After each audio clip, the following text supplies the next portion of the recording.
we'd like to talk about now are certain traps that you can fall into. They do tend to present themselves as a question sometimes, more in maybe an unstructured interview where there's more of a back and forth banter and less of an actual correct answer. So just a few of them to watch out for are when somebody asks you, why should we hire you and not one of the other candidates? Well, it's impossible to know why they shouldn't hire the other ones because you probably don't know them. So don't fall in that trap.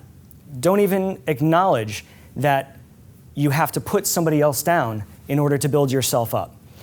You can simply say, I'm not sure why you wouldn't hire them. However, this is why you should hire me. And then you can start talking in a more positive light.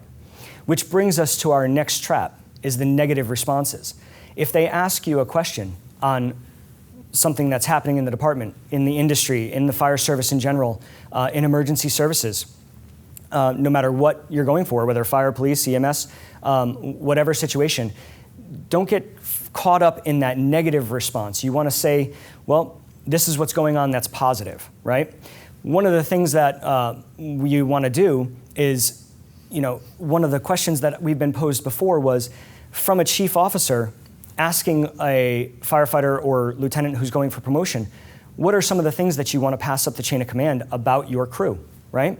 So, and most of the time, everybody says, well, this one got in trouble, well, this one didn't do the right thing here, and I'm working on this, and all that. Well, what if that person's going for a degree, or they're taking a NIMS class, or another class at your state academy?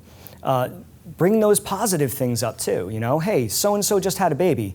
Next time you see him, congratulate him or her. So, make sure that you have that positive rapport and those positive responses to pass forward as well. Which brings to the following: if somebody asks you, what are the problems, right?